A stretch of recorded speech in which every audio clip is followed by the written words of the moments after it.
ग्वालियर चंबल संभाग की श्योपुर जिले की विजयपुर विधानसभा सीट पर हुए उपचुनाव में प्रदेश के वन मंत्री और भाजपा प्रत्याशी रामनिवास रावत को कांग्रेस छोड़कर चुनाव लड़ना महंगा पड़ गया। मंत्री बनने के चंद दिनों के बाद ही वो अपने ही गढ़ में चुनाव हार गए हैं। जिस जनता ने उन्हें सालों तक जीत का सेहरा पहनाया था, उसी जनता ने अब उन्हें नकार दिया है। तो वहीं कांग्रेस प्रत्याशी मुकेश मल्होत्रा ने विजयपुर उपचुनाव के मैदान को जीतते हुए रामनिवास रावत को करीब 7,000 से ज्यादा मतों से शिकस्त दे दी है।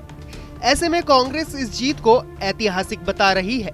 विजयपुर विधानसभा सीट पर हुए उपचुनाव में बीजेपी प्रत्याशी रामनिवास रावत की करारी हार के बाद कांग्रेस विधायक सतीश सीकरवार के निवास पर जमकर पटाखे फोड़े गए और मिठाइयां खिलाकर खुशियां मनाई गई।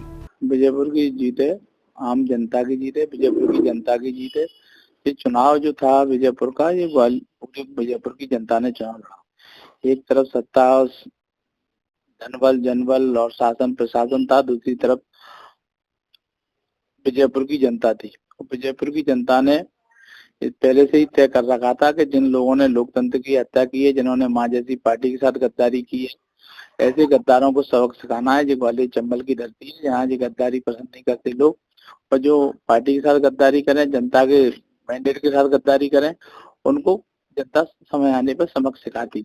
और इसमें पूर्व में भी कई लोगों को सबक सिखा चुकी है, लेकिन इनको इसमें समझना चाहिए कि जनता पूर्व में भी कई लोगों को सबक सिखा चुकी है और इस समय भी। विजयपुर विधानसभा उपचुनाव में बीजेपी प्रत्याशी रामनिवास रावत की हार पर ग्वालियर सांसद भारत सिंह कुशवाहा ने कहा कि इस सीट पर कांग्रेस जीतती आ रही है और कुछ चुनाव भाजपा ने भी जीते हैं। ऐसे में सांसद भरत सिंह का मानना है कि स्थानीय स्तर पर कहीं मेहनत में कुछ कमी रह गई होगी, जिस पर उन्हें ध्यान देना चाहिए था।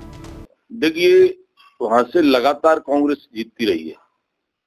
हम लोग 1-2 बार चुनाव जीते हैं, 2 बार 3 बार जो भी जीते हैं, जितने भी चुनाव हुए, फिर भी हमारा ऐसा मानना है कि कहीं न कहीं हमारी मेहनत में कमी रही होगी। स्थानीय कई चीजें सामने आती हैं उपचुनाव में। स्थानीय मेहनत पे जो हमें ठीक प्रकार से ध्यान देना चाहिए था, वो लीडर खूब कैंपिंग करें, मुख्यमंत्री जी करें, प्रधानमंत्री भी जाते हैं। कई बार वो अपनी स्पीच के माध्यम से लोगों को आकर्षित करने का काम करते हैं, अपने काम के माध्यम से जोड़ने का काम करते हैं।